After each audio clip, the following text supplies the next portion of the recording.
Syukur Alhamdulillah kita semua pagi ni hidup lagi lah ya. Ada masih lagi bernyawa lah. Allah Ta'ala bagi peluang kita lah taubat daripada dosa. Ya, ada masa lagi ni sebelum nyawa sampai ke halkum ni boleh taubat lagi lah. Yang kedua, matahari tak terbit sebelah barat, boleh taubat lagi. Kalau dua ni dah sampai, matahari terbit daripada sebelah barat, nyawa sampai halkum, taubat kita tidak diterima oleh Allah Ta'ala. Tu dia. Kita nak mati besok ni kalau dapat dosa tu tak banyak lah. Itu je lah. Itu yang kita minta kan. Dosa banyak sekarang, susah pula dalam kubur besok. Itu je lah. Jadi tuan-tuan sekalian, bulan 7 yang lalu saya baca wasiat Imam Syafi'i 2 je. Wasiat Imam Syafi'i ni ada 10. Bulan 8 tak dapat. Bulan 7 tu saya baca 2. Imam Syafi'i bagi wasiat kepada murid-murid dia. Ada 10 wasiat Imam Syafi'i ni. Kita memanglah kita mendengar syarahan-syarahan agama daripada para alim ulama kat surau ni, masjid ni. Cuma nak amal tu ikut kita lah. Manusia ni nak amal susah. Ada gangguan. Antara gangguannya gangguan syaitan. Itu memang pastilah. Kedua, gangguan nafsu kita. 3, gangguan manusia. Susah kita nak beramal ibadah ni. Ada gangguan. Walaupun kita sepower mana pun, gangguan tetap ada. Jadi Imam Syafi'i berilah wasiat sebelum mati. Amalkanlah 10 perkara ni. Jadi saya dah baca 2.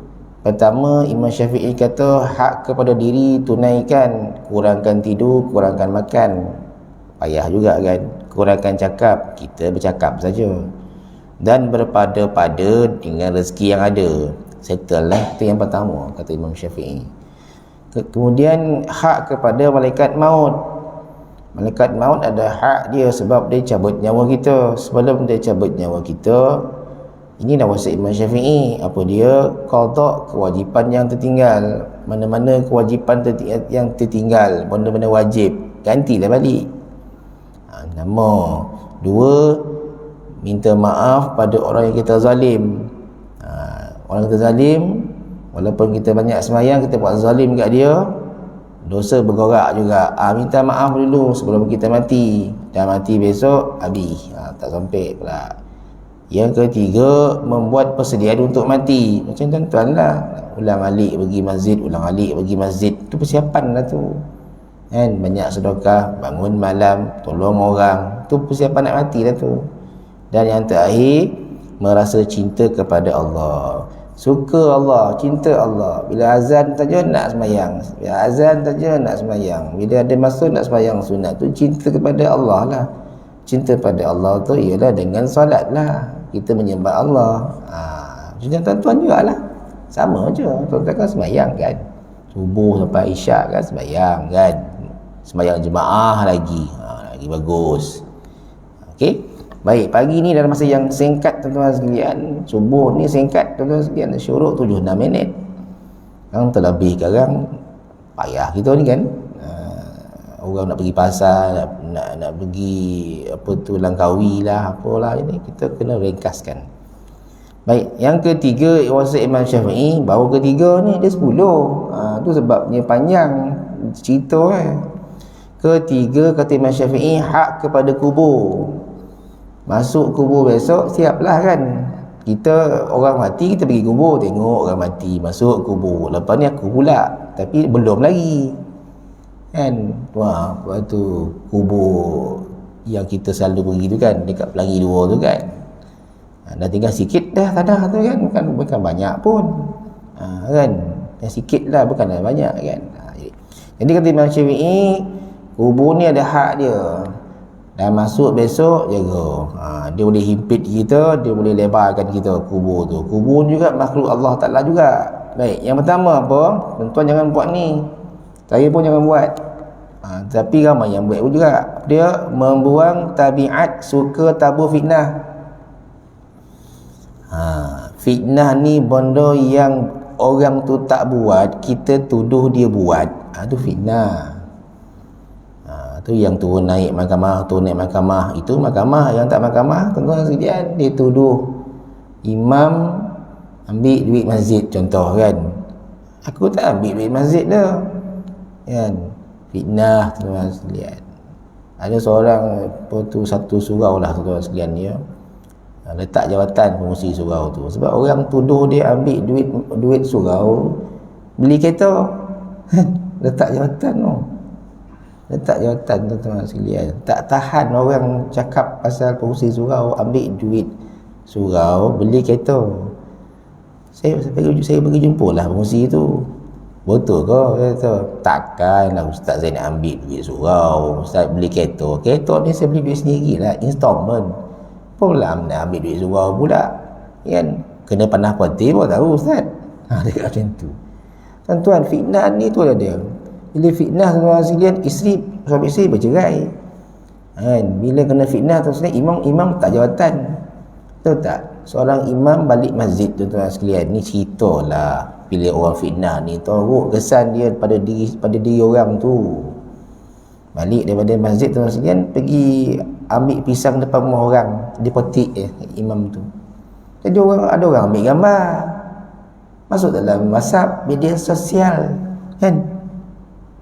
Imam kita mencuri pisang orang lah. Apa yang masuk dalam grup surau, grup masjid. Bukan masjid ni, tak, masjid dekat Uzbekistan. Ini contoh kan. Jadi tuan-tuan sekalian, bila begitu orang kecam dalam grup WhatsApp, apa imam ni ambil pisau orang tak izin. Siapa yang ambil gambar tu? Yang ambil gambar ni jahat. Tanpa usul periksa kan, ambil gambar, kemudian hantar dalam grup WhatsApp, imam mencuri pisang orang. Nampak tuan-tuan sekalian? Tanyalah dulu apa yang berlaku. Nazir panggil contoh. Apa yang berlaku contoh imam ni masuk dalam kita punya WhatsApp group masjid ni kan. Kecoh kan. Dah lah imam yang ambil. Kalau yang ambil orang lain tak apa. Bukan tak apa. Artinya imam ni public figure yang orang kagumi tu. Yang main-main. Kesan fitnah. Kata imam, tak tanyalah dulu kenapa saya ambil. Kan? Tuan rumah dah bagi tahu saya. Tuan imam kalau balik daripada masjid, kalau lalu rumah saya, petiklah pisang tu, tak apa. Tu dia. Tuan rumah dah bagi green light, ambil je lah. Masalah dia. Tanyalah dulu. Orang sekarang tak tanya, forward dia. Orang sekarang tak siasat, dia percaya je. Ni susah ni. Kok mati berdiri baru tahu bila kita tak minta ampun pada orang yang kita fitnah. Yang susah tu kan. Habis tu kena pecat lah imam. Sebab apa? Orang dah pantai teruk, Nazir pun poning. Tak jawatan lah senang. Bondo ni bila dah fitnah, orang percaya. Orang ni sekarang ni percaya. Ya betul dia buat. Sekarang bila dah fitnah telah tersebar, ada orang dia terus percaya, ada orang dia tak percaya, ada orang yang pertimbangkan. Tu tuan sekalian, Imam Syafi'i dibagi tahu jangan tabur fitnah ke orang. Rasulullah SAW pun sama tuan sekalian, kena fitnah dengan geng munafik, geng 434 zaman dekat Madinah dulu. Kan apa tu, isteri dia difitnah ada affair dengan orang lain kan. Nabi tak tegur isteri dia berapa hari. Apa halat ni, kata Siti Aisyah, Rasulullah tak tegur aku tu. Kesan fitnah yang isteri tak buat benda tu, kesan dia. Jangan buat pasal. Takut tuan-tuan sekalian fitnah ni sampai apa tu, kita dengan jiran kita tak boleh tegur siapa sebab fitnah, adik-beradik tak balik sebab fitnah, cerita ke emak kan, abang buat sini, mak percaya, lalas mak dengan anak tak ngam sebab adik-beradik fitnah abang, adik-beradik fitnah adik sendiri. Tu fitnah tu bahaya tuan-tuan. Itu sebabnya ada seorang murid murid pondok tanya guru, dia tuan guru fitnah dia apa asal teruk sangat dia punya dosa ni. Mai sini aku nak cerita kat kau. Dia kata, kau beli ayam, kau bawa balik. Dia tanya fitnah tu kenapa dosa besar tuan sekalian, fitnah ni. Kau balik pergi pasar beli ayam, kau sembelih ayam tu. Okey, baik. Ambil dia pun beli ayam tuan sekalian, sembelih kat rumah. Bila kau dah sembelih, bagi ayam tu mati dulu. Jangan kau lempar dalam air panas, berdosa. Sebelum ayam tu mati kau lempar dalam air panas, mana boleh kan? Seksa lah ayam tu kan. Tunggulah dia mati dulu kau lempar dalam air panas. Kadang-kadang kita tengok ayam sebelum mati dia lempar dalam air panas, mana boleh? Tak boleh kan? Baik, daripada rumah kau tu kau cabut bulu ayam sampai rumah aku, bagi togel ayam tu. Oh, nampak kata tuan guru. Kan, apa halat ni? Aku tanya fitnah tapi suruh beli ayam. Yalah, nak tuan guru nak tunjukkan kesan fitnah dengan tunjuk beli ayam. Tuan-tuan sekalian. Jadi anak murid pun tuan-tuan sekalian beli ayam. Lepas tu dia cabut daripada rumah dia ke rumah tuan guru tu, ayam dia pegang, dia cabut buang pak. Dia cabut dibuang pak. Dia cabut dibuang. Sampai rumah tuan guru, bulu ayam tu dah tak ada dah. Cabut sampai rumah tuan guru. Wahai tuan guru, ayam ni dah sampai rumah tuan guru ni, dah togel dah. Fitnah dia apa benda? Macam itulah cerita kan. Itulah fitnah yang kau tabur tu. Kau cabut tu fitnah. Nak tunjuk. Bila kau cabut, kau sebar tu, kau cabut bulu ayam kau buang tu fitnah, kau sebar belah kanan. Kau cabut kau sebar belah kiri. Kau cabut kau sebar depan. Kau cabut kau sebar belakang. Sampai rumah aku, apa yang kau sebar tu tak betul, salah. Macam mana nak counter balik? Macam mana kita nak bagi tahu benda tu tak betul? Susah lah, sebab kau dah tabur dah.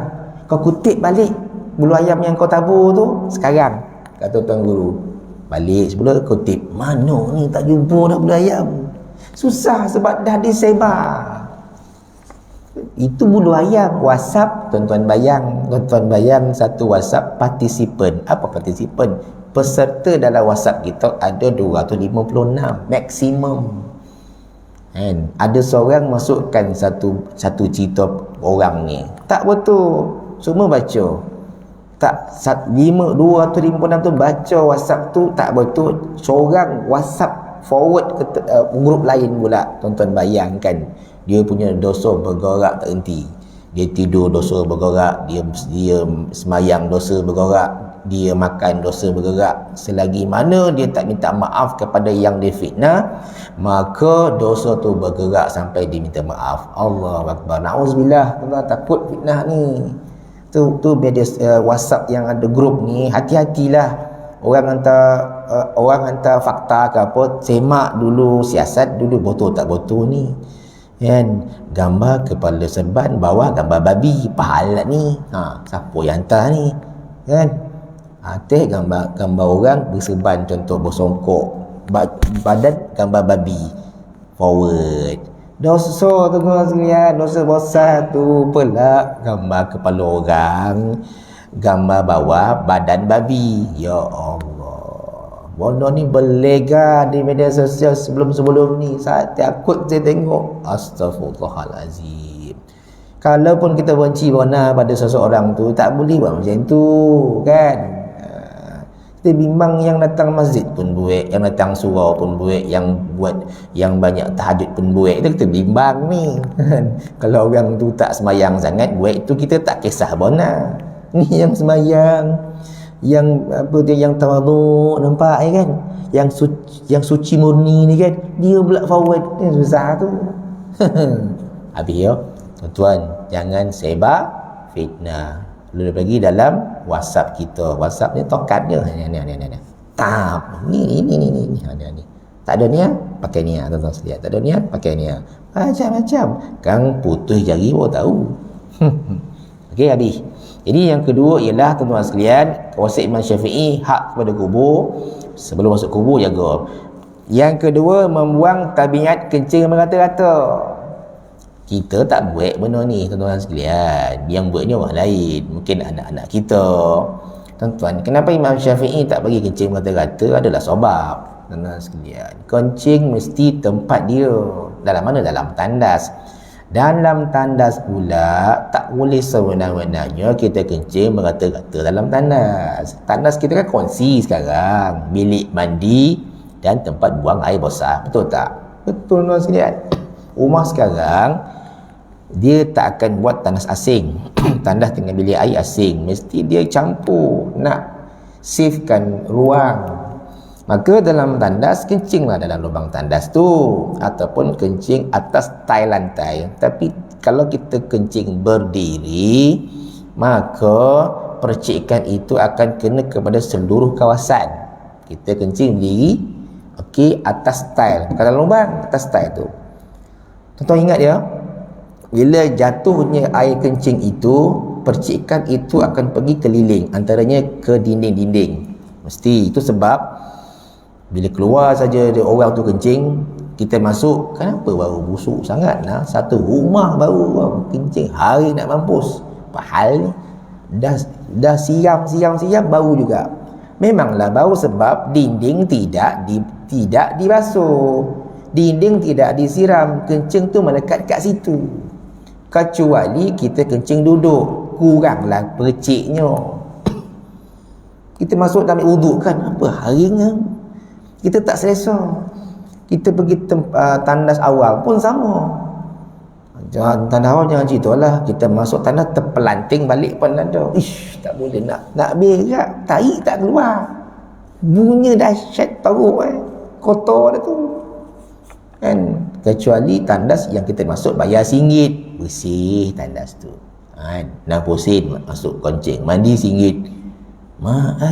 Kencing 50 sen bayar kan. Dulu kencing 20 sen, dah naik harga kencing tu naik harga 50 sen. Yang tuan bayang lah, saya pergi satu tompek mana saya tak ingat lah, 50 sen. Kencing ke mandi? Kalau yang tipu kan kencing padahal mandi, pun mongah juga orang datang. So RM1 mandi, RM1 tuan sekalian. Tu satu. Yang kedua tuan sekalian, bila kita kencing merata-rata ni kan, maka tempat tu kadang-kadang ada jin bertondang, tu susah tu kan. Kita kencing dekat mana tuan sekalian? Dekat tepi padang, tepi longkang. Kita kencing dekat longkang karak highway contohlah kan. Jangan main-main. Sebab adik saya dulu macam itulah kono Adik saya masa sekolah menengah dulu tingkatan 1 saudara sekalian, dia dapat sekolah asrama penuh, pergilah hantar. Selang seminggu warden telefon, bawa balik anaknya. Sebab apa? Kena rasuk kat jin. Sebab apa? Lepas main bola kencing dekat tepi padang, dah kena rasuk. Lama tak sekolah, berbulan-bulan tak sekolah. Lalas kata sekolah, tak boleh sekolah sini dah. Sebab apa? Lama tak datang, kena buang lah. Kesan kencing rata-rata tu kan. Sebab kono kepala anak jin main bola, pak kono tuan sekalian. Ya Allah, berbulan-bulan tak sekolah adik saya tingkatan 1. Sian tuan sekalian, lidah keluar panjang, tangan macam ni. Makan nasi satu piuk, dia seorang dia makan nasi dia makan, dia makan seorang-seorang. Siapa yang makan ni? Jin lah makan. Dia marah, kencing kono kepala anak dia. Tuan-tuan, masuk hutan kencing dekat tepi busut kono lah. Jangan buat pasal. Walaupun kita bismillahirrahmanirrahim, memang betul tuan sekalian, makhluk aklus ni dia kat mana-mana ada. Dia marah kan, berubek sana sini tak jadi, berubek jumpa dukun ni tak jadi, jumpa mak lampi tak jadi. Mak lampi maksudnya orang tu muka macam mak lampi, muka macam pontianak muka. Ayah baliklah ayah, tak tahan tengok orang ni, balik. Tak apa baca ya, baliklah ya. Apa cerita ni? Nak ubekkan dia ni. Kesan yang dia kencing tu lah tuan-tuan sekalian, tu lah dia. Nak semayang susah, kencing rata-rata. Pesan kat anak, Nak kencing mana-mana bawa botol. Kalau jam teruk bawa botol ni, botol besar sikit. Kencing dalam tu, letak dalam dashboard. Mampu. Nanti orang nak minum, minum air tu kan. Tu susah tu. Okey. Maknanya kencing rata-rata jangan. Bagi pesan ke anak-anak kita takkan. Kita kencingkan dalam bilik air, siang elok-elok, basuh elok-elok. Baik, yang ketiga tuan-tuan sekalian apa dia? Memperbanyakkan solat tahajud. Baik, tuan-tuan sekalian, solat tahajud ni tak wajib, tuan-tuan sekalian. Dia sunat je kan. Jangan stres benar lah kan. Kadang-kadang stres kita kan. Ustaz kata tahajudlah. Dia sunat. Sunat yang paling bagus selepas sembahyang fardu. Dia sunat je. Kalau tuan-tuan tak buat pun tak apa. Buat bagus. Kalau tak dapat buat pukul 3, buat pukul 5. Tak boleh pukul 5:45. Tak boleh juga last choice 5:50 sebelum azan. Bolehlah. Bangunlah tahajud tu. Tapi ingat tuan-tuan sekalian satu cerita ni. Saya buat cerita lah kan. Ada ustaz tu cerita dalam Facebook lah. Dia kata, saya ni suka buka Facebook kan. Ada benda yang bagus, ada benda tak bagus. Yang bagus kita ambil lah kan. Yang tak bagus tu tolak topi. Contoh tak bagus, berjoget dia dalam Facebook kan. Tolak lah, jangan tengok kan. Asyik berjoget dia kan. Baik. Dia kata satu hari ni ada seorang pemuda, dia bangun tahajud tuan sekalian. Ini tahajud ni tuan-tuan jangan tinggal lah kan. Tapi ada benda-benda yang kita kena ingat juga. Sesiapa yang tahajud ni, pemuda ni tahajud tuan sekalian, datang malaikat. Malaikat ni bawa lah buku amalan orang-orang soleh yang masuk syurga. Jadi pemuda tanya, wahai malaikat, apa yang kau bawa tu? Aku bawa buku amalan ahli syurga yang akan masuk syurga. Oh, boleh tak kau semak nama aku dalam tu? Ada tak? Semak nama. Tuan-tuan, nanti kita ada kitab tau. Kitab kita ni akan dilempar oleh malaikat di padang mahsyar besok. Kalau kono belah kanan selamat, kalau kono belah kiri tak selamat lah. Buku ni bukan macam ni lah, tak tahulah amalan tu kan. Ashabul yamin, ashabul shimal, golongan ni kanan, golongan kiri kan. Kalau kita golongan kanan, cantik kan. Tu kita takut ni. Masa kat padang mahsyar besok, kita ni golongan di kanan ke golongan kiri? Golongan kanan, cantik. Kiri, bila tak selamat. Maka malaikat pun tengoklah, carilah nama dia kan. Cari, tak ada lah. Mula-mula dia okey je. Sebab apa? Mungkin tertinggal kot. Sebab banyak kan. Dia okey je. Boleh tak semak kali kedua, kata pemuda tu. Kenapa tak ada nama aku? Kan? Sebab dia ni manusia. Ada manusia yang memang tegar tahajud, Quran dia baca tak henti ada juga. Ada manusia kat Malaysia ni macam tu. Tahajud tak pernah tinggal, Quran kalau sehari tinggal gelisah. Lepas tu zikir beribu. Ada manusia yang tiga ni ada. Dia memang jenis macam tu. Kalau macam saya tak dapat macam ni, tahajud setiap malam tak ada lah kan. Quran baca 14 helai tak ada harap lah. Biasa baca pun selai gelap. Tiga kan zikir nak si beribu, tak ada lah. Jadi ada pemuda ni dia macam tu kan. Semak kali kedua pun tak ada juga kan, tak ada juga. Dah gelisah. Semak kali ketiga tak ada juga. Dia kata, kenapa tak ada? Maka malaikat pun bertemu Allah Subhanahu Wa Taala kan. Jumpa Allah Taala, tanya, wahai Tuhan, kenapa orang ni tak ada nama dalam kitab ni? Sedangkan dia tahajud. Bagi tahu dia. Tuan-tuan, ini yang kita takut. Dia ada dua tuan sekalian. Pertama, hubungan dengan Tuhan. Yang kedua, hubungan dengan manusia. Dengan Tuhan, no problem, settle. Hubungan dengan manusia yang susah ni. Manusia ni, Tuhan sebut kepada malaikat lah. Manusia ni, dia tahajud bagus, tak ada masalah. Kan, dia banyak baca Quran, bagus. Yang kata tak bagus baca Quran ni satu kemuliaan. Zikir.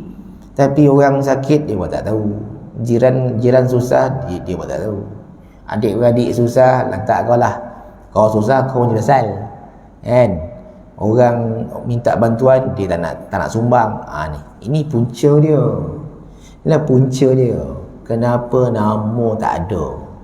Kita tak nak orang yang banyak ibadat tinggi tapi dengan masyarakat tak nak campur langsung. Kan? Antaranya kaum kerabat kan. Adik susah kan. Minta tolong dalam grup, aku minta bantuan sikit, kita tak payah bayar. Kau punya pasal lah. Kan gitu kan. Cari sendiri lah. Dulu suruh belajar tinggi-tinggi tak nak, pemalih kan. Ni kesan dia ayat dia kan. Contoh kan. Nampak jiran sakit kita tidak santuni, contoh orang lapar kita tak bagi makan, isteri jiran sebelah nak bersalin kita tak nak hantar, isteri kata abang jom hantar abang, orang sebelah ni nak bersalin ni, lelaki apa suami tak ada outstation, ikut dia lah, apa pula laki dia ada, laki dia outstation, tak nak walaupun sembahyang tu banyak. Tuan jaga ni. Tapi kalau kita tahajud, kita tolong orang, bonus. Kita tahajud, kita pergi ziarah orang sakit, bonus bagi kita. Itu kita nak. Kita tak nak orang yang ibadat banyak tapi dengan orang dia tak campur, tak nak apa, tak nak ambil hal langsung. Mak sakit tak nak turun tengok kan, adik-beradik susah tak nak bantu. Okey, jemaah surau masjid ada masalah, buat tak tahu, ini tak jadi. Dia kena seimbang lah. Hablum minallah, hablum minan nas. Sebagaimana kisah Rasulullah SAW dengan sahabat. Nak cerita sikit kisah Nabi dengan sahabat. Ini yang jenis yang tak tahajud pula kan. Wahai sahabatku, nanti ada orang masuk dalam masjid kita ni, dia tu ahli syurga. Nabi sebut macam tu tuan-tuan kepada sahabat. Jadi sahabat pun toleh. Mana dia? Belum masuk lagi, sabar. Masuk pemuda tu tuan-tuan sekalian, sempoi aja kan. Dia muka dia basah-basah sikit tuan-tuan sekalian, selipar masuk dekat dalam tangan, semayang. Selipar tu dibuka, ada kain sikit, semayang. Itu ahli syurga tu kata Nabi. Ahli syurga ke? Sempoi kan. Macam tu kan. Tu sebab kita tak boleh nilai orang. 3 hari berturut-turut Nabi kata pemuda tu ahli syurga. Tak puas hati sahabat seorang ni, dia pun jumpalah pemuda ni. Tuan-tuan dah dengar cerita ni, saya nak comparekan, bezakan dengan tadi yang tahajud Quran banyak tapi dengan orang ni tak ngam. Tolong tak nak, semua tak nak bantu semua. Lantak kau lah kan, kau punya pasal lah. Maksudnya dia pun tak kisah. Tapi kisah Nabi dengan sahabat dan seorang pemuda ahli syurga ni tuan-tuan sekalian, ada sahabat ni hari ketiga pun dia follow lah lelaki ni sampai ke luar masjid. Wahai pemuda, malam ni nak tidur rumah kau boleh tak? Boleh. Pak Hal pula nak tidur rumah saya ni. Bapak saya dengan saya ada hak buat hal lah, itu saya tak ngam. Itu layak dia macam tu lah kan. Boleh. Sebab nak cari bukti kenapa Nabi kata dia ahli syurga. Malam tidur tuan-tuan sekalian, sahabat ni dia tidur ayam kan, dia tak tidur sangat. Satu saja yang dia dengar setiap malam 3 hari tu, satu je yang dia dengar apabila dia terjaga malam, dia tak tahajud tapi dia sebut Allah je. Allah. Macam tu je. Dia tak ada tahajud dia, tak ada. Kalau siang sembahyang duha tak buat pun. Puasa lagilah tak ada. 3 hari tuan-tuan sekalian, sahabat tengok mana dia punya bukti jadi syurga ni. Aku nak tiru. Sebab Nabi yang kata dia ahli syurga. Bila Nabi kata dia ahli syurga, artinya betul. Macam Nabi mention sahabat, ya Abu Bakar, kamu ahli syurga, aku jamin. Nampak? Memang syurga lah. Sampai hari ketiga tuan-tuan sekalian, hari ketiga sampai masa aku nak balik lah. Kenapa wahai sahabat datang rumah aku ni? Kenapa? Dia kata, dia pun heran. Bukan, Nabi kata kau ahli syurga. Takkan aku ahli syurga. Aku macam ni lah. Itulah aku tengok kau 3 hari tak ada apa. Itu yang kau tengok, itulah aku, dia kata. Aku bukan jenis bangun tahajud pun, malas. Bangun kancing, bangun tengok bola, contoh kan. Bangun je lepak, relax kan. Tak sembahyang pun. Apa yang kau tengok itulah aku. Aku tak puasa. Nak makan saja. Aku tak sembahyang duha macam kau. Kau sembahyang duha berbelas rakaat. Aku Quran baca merangkak. Dia baca Quran juga, tadi merangkak. Habis tu apa amalan engkau? Apa? Aku tak ada amalan. Engkau ada amalan. Memanglah sahabat, memanglah. Dia pun balik. Sebab apa? Gagal mencari evidence, bukti. Evidence tu bukti lah kan. Bukti yang dia ni ahli syurga. Tapi agaknya pemuda tu tengok sahabat dia resah kan, tak dapat jawapan. Dia panggil balik. Wahai sahabat, main kau jawab. Panggil balik kan. Tu dia. Kan dia cuma nak bagi tahulah kan. Wahai sahabat, macam ni lah. Memang betul lah apa yang kau tengok tu, aku macam tu. Aku tak ada apa. Aku memang tak ada buat apa yang kau tengok. Aku memang tak adalah macam sahabat-sahabat yang tinggi nilai dia kan. Tapi ada dua perkara je lah setiap hari aku buat. Tentu yang dua perkara ni lah sahabat ni kata apa? Ya Allah, ya Tuhan, memang kau ahli syurga lah. Apa yang pertama? Dalam sehari kehidupan dia dia sebut manusia macam ni. Cuma kalau dia tahajud, dia baca Quran tu bonus lah kan. Dalam sehari pertama sekali aku ni tak pernah nak khianat, tak pernah nak curang kepada orang Islam dan bukan Islam. Aku tak pernah buat tak baik pada mereka. Nombor satu payah tu maksudnya. Tak pernah curang, tak pernah buat tak baik kepada orang Islam tu sendiri dan bukan Islam. Bukan Islam ni maknanya kalau dia tak perang kita tak perang dia. Kita tunjuk tauladan yang baik pada mereka, mudah-mudahan dia masuk Islam. Doakan dia. Siapa cakap apa? Nombor satu ni payah nak buat lah. Kita ni nak kata hari-hari baik tidak, tapi ada masa kita gelong juga tak baik. Payah ni. Nombor dua apa dia? Nombor dua ni lagi susah. Lagi susah nak buat. Benda susah ni lah Nabi kata kau syurga. Aku ni tak pernah iri hati dan dengki kepada orang yang Allah bagi rezeki lebih daripada aku. Langsung tak ada. Langsung tak ada. Kalau hati tak terlintas pun iri hati, langsung tak ada. Tak terlintas pun dengki, tak ada. Ini kita terlintas juga. Macam mana dia boleh beli kereta Azia? Contoh kan. Aku beli kereta kancil 660 turbo, Azia lah beli. Macam mana dia beli ya? Duit mana pakai? Kita berkata-kata, tapi tak cakap kat dia, terlintas. Buka Facebook, tengok kawan-kawan pejabat pergi Australia dengan keluarga bergembira. Hari ni dah 3 hari di Australia. Duit mana dia ambil pergi Australia ni? Duit mana dia ambil? Duit rasuah ke? Nampak? Dia punya hati tu. Ini susah ni kata sahabat. Wahai pemuda, cukuplah dua ni lah cukup nak menggambarkan yang Nabi sebut dekat kami. Yang kamu ni ahli syurga. Tu dia. Tuan-tuan, dua-dua ni. Kan? Jadi kita ambil lah dia punya perbezaannya. Yang ni banyak ibadat, banyak zikir, tapi tak dengan orang tak kisah. Buat malih tak layan kan. Jangan macam tu. Tu kena takut dekat masjid surau kan. Orang yang paling kita percaya siapa? Imam. Imam paling orang percaya, paling orang hormat. Bila dia datang jumpa imam, boleh tak datang rumah saya? Kenapa? Tolong bacakan doa sikit. Tak senanglah saya. Balik dia. Allah, nampak? Awak cari imam lain lah. Contoh kan, dia balik.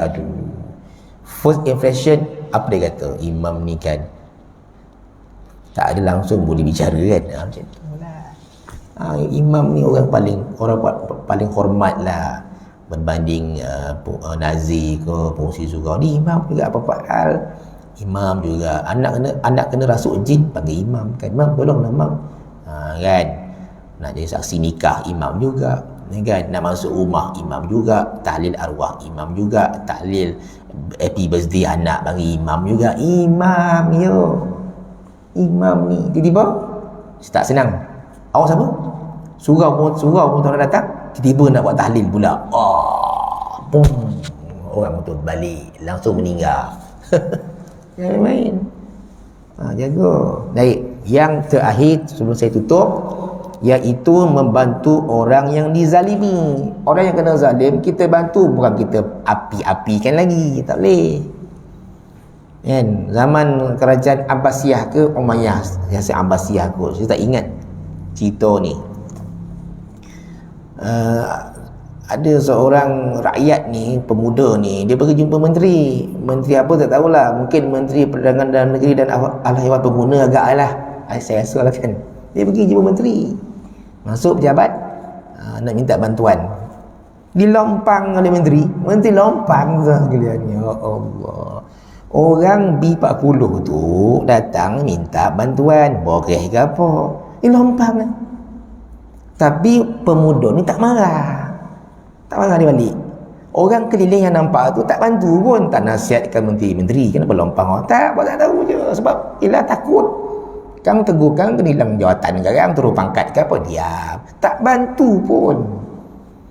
B40 ni minta bantuan dekat menteri, dia balik sebab siapalah dia nak lawan menteri, sebab apa, dia rakyat marhain, balik je lah, takkan dia nak pergi tumbuk menteri tu. Dia pun ada adab juga, walaupun kena lompang. Kalau orang yang tak puas hati, dia lompang balik, tapi balik. Tuan-tuan, apa dia buat? Dia tak mengadu kat orang pun, dia tak mengadu pun dengan sesiapa, dia balik, relax. Aku pergi minta bantuan, cannot brain lah dia tu, kena lompang, heran.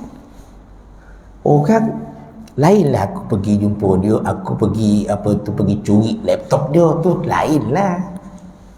Tak boleh fikirlah, dia kata datang minta bantuan, agaknya dia tinggal bergaduh dengan bini kot, agak kali lompangnya aku. Dia balik, relax je.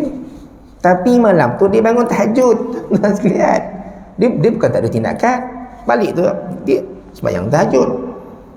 Malam tu dia doa, ya Allah, ya Tuhanku, kau berilah balasan yang setimpal. Dia tak kata suruh pecah perut, tak ada. Balasan yang setimpal kepada menteri ini yang lompang aku pagi tadi. Itu ayat dia. Kena zalim, kena lompang. Dia tak kata, ya Allah, bagi pecah perut, ya Allah, menteri ni, ya Allah, dia lompang aku pula. Tak ada macam tu. Setimpal. Maka doa tahajud sudah pastilah makbul. Tuan-tuan, kalau tahajud, tuan-tuan, doa tuan-tuan makbul lah, ya Allah. Waktu tahajud ni waktu yang sangat mustajab, kan? Tuan-tuan, waktu 3 doa, ya Allah, anak aku sakit 3 bulan, demam tak elok-elok, doa tahajud, kan? Ini doa baik-baik lah. Macam zaman si sekolah dulu, asrama asyik kena curi duit, kan? Ustaz panggil, okey, semua dah asrama duduk kat sini, kita baca surah Yasin, depan ni ada baldi air banyak. Okey, oleh kerana semua tak mengaku, okey, kita baca Yasin ni kita baca supaya siapa yang minum air Yasin ni pecah perut dia. Ustaz saya punya ayat, takut saya tak bersalah pun takut. Tak berani. Adalah kawan kita mengaku diam-diam sebut, jumpa ustaz saya curi, ustaz tak berani minum air Yasin, ke pecah perut punya, takut air Yasin. Pemuda tu tak macam tu. Tuan-tuan tengok, bila selang beberapa bulan, menteri tu dipecat oleh Perdana Menteri. Waktu tu kena pecat. Sebab apa kena pecat, tuan-tuan sekalian? Sebab apa? Kerajaan ketika tu telah dipandang hina oleh masyarakat sebab menteri buat hal. Menteri yang buat hal, pecat. Yang kau pergi lempang rakyat, kenapa? Rakyat cakap, kerajaan aku ni orang dah tak suka. Yang pecat terus. Bila pecat bukan masuk penjara, tak, pecat dia letak dekat pasar Baghdad. Letak dekat pasar Baghdad, depan pasar Baghdad tu, tengok inilah menteri yang teruk dalam kerajaan. Sebab apa? Orang minta bantuan, dia lompang. Jadi pagi tu pemuda ni pergi pasar, apalah orang ramai-ramai ni, kan? Apalah ramai-ramai, tengok ada berkerumun. Dia tengok, macam apa nak tengok lah Mamat ni. Tengok rumput dah lain je lah, dah tak jadi menteri kan, mestilah rumput lain, keluar jambang semua kan. Ini menteri yang lempang aku ya Allah. Allah Ta'ala hina menteri ni sampai tahap tu. Jaga baik teman-teman sekalian. Itu sebabnya jangan kita bila ada orang yang dizalimi, bantu. Jangan kita kita sokong lagi orang-orang yang zalim kepada orang macam ni. Okey. Okey tuan-tuan sekalian. Jadi tuan-tuan sekalian, cukuplah untuk pagi ni hak kepada kubur. Jadi kita akan sambung yang komplek kelima ni bulan depan lah. Okey, dan masuk waktu syuruk sehari ni biasa berhenti. Wallahu a'lam. Semoga kita dapat manfaat. Assalamualaikum warahmatullahi wabarakatuh.